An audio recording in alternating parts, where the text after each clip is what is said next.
এইখানে আমি দুইটা সেন্টেন্স লিখেছি। একটা হচ্ছে repeat after me, have you done the work, have you done the work already. আরেকটা হচ্ছে have you done the work yet. দুইটা বাক্য, একটা হচ্ছে have you done the work already, একটা হচ্ছে have you done the work yet. কখন কোনটা? কোনটা সঠিক হবে? সঠিকটা কি হবে? Have you done the work already. এই বাক্যে হচ্ছে খেয়াল করেন, আমরা অলরেডি সাধারণত ব্যবহার জানি, কিন্তু ইয়েটটা আমাদের কাছে একটু অপরিচিত মনে হচ্ছে। বাট দ্য থিং ইজ, ইয়েটই হচ্ছে বেশি পরিচিত থাকার কথা ছিল আমাদের কাছে, বাট দুর্ভাগ্যবশত নাই। স্বাভাবিক যেই কোশ্চেন প্রক্রিয়া, স্বাভাবিক যেই কোশ্চেন, সেটাতে সব সময় আমাকে ইয়েট ব্যবহার করতে হবে, অলরেডি ব্যবহার করা দরকার নাই। স্বাভাবিক জিজ্ঞাসা, তুমি কি ভাত খেয়েছো? আমি এখন জিজ্ঞেস করছি তুমি কি ভাত খেয়েছো, আমি জানতে যাচ্ছি তুমি কি ভাত খেয়ে ফেলেছো কিনা। Have you eaten yet? ঠিক আছে, আচ্ছা, তাহলে অলরেডি কখন আমি বলবো? ইয়েট হচ্ছে কি বললাম, স্বাভাবিক জিজ্ঞাসা। আর অলরেডি বলবো হচ্ছে যখন আমি আশ্চর্য হব বা যখন সময়টা অস্বাভাবিক হবে। যেমন আমি জানি যে ওর এই কাজটা করতে 20 মিনিট লাগবে। কয় মিনিট লাগবে? আমি 10 মিনিট পরে ওকে বাইরে দেখতেছি, তখন আমি ওকে জিজ্ঞেস করব, have you done the work already? না স্যার। তুমি কাজটা করে ফেলেছো? মানে নির্দিষ্ট যে সময়টা, সেই সময়ের আগেই ও শেষ করে ফেলেছে অলরেডি, ইতোমধ্যেই।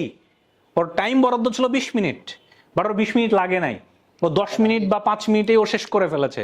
তখন have you done the work already, অথবা অলরেডি হ্যাভ ইউ ডান, তুমি ইতোমধ্যে শেষ করে ফেলেছো। ওয়াও, বাহ, ভেরি গুড। হয় না এরকম আমাদের ন্যাচারাল কনভারসেশন? খেয়াল করেন, আরে তুমি এর মধ্যে শেষ করে ফেললে। হয় না এরকম? আপনি একটা স্টুডেন্টকে কাজ দিয়ে বাইরে গেছেন, যে আপনি জানেন যে এটা করতেও 10 মিনিট সময় লাগবে, এসে দেখবেন 2 মিনিটে ওর শেষ করে ফেলেছে। তাহলে আপনি কি have you done the work, have you solve the math, have you solve the sum already? Clear? তাহলে এটা হচ্ছে যখন এক্সপেক্টেড টাইমের থেকেও কম সময়ের মধ্যে হয়ে গেল, তখন অলরেডি ব্যবহার করব। আর জাস্ট আমি জানার জন্য জিজ্ঞেস করছি, স্বাভাবিক জিজ্ঞাসা, যেখানে অন্য কোনো ঘটনা নাই, তখন আমাকে ব্যবহার করতে হবে yet. Have you done the work yet? তুমি কি কাজটা শেষ করেছো? মানে তুমি কি এখনো কাজটা শেষ করতে পেরেছো? এর মধ্যে কি তোমার কাজটা শেষ হয়েছে? এটা স্বাভাবিক জিজ্ঞাসা, যে ওর কাজটা শেষ হয়েছে কিনা এটা আমি জানতে চাচ্ছি, তখন আমাকে ইয়েট দিয়ে জিজ্ঞেস করতে হবে। পজিটিভ বাক্য, বুঝতে পারছি? ইন্টারোগেটিভ কখনোই পজিটিভে আসবে না, হ্যাঁ ইন্টারোগেটিভে আসবে।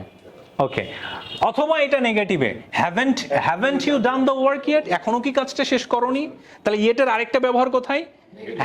Haven't you done the work, তুমি কি এখনো কাজটা শেষ করোনি? এরকম। আর অথবা ইন্টারোগেটিভে আসবে স্বাভাবিক জিজ্ঞাসার ক্ষেত্রে, have you done the work yet? Have you taken your lunch yet? Have you clear? এটা হচ্ছে স্বাভাবিক জিজ্ঞাসা। আর যখন এক্সপেক্টেড টাইমের থেকেও দ্রুত হয়ে গেল বা কিউরিওসিটি, তখন কি have you already finished the work? তুমি কি এর মধ্যে কাজ শেষ করে ফেললে? Clear? That's the natural use of this word already and the word yet.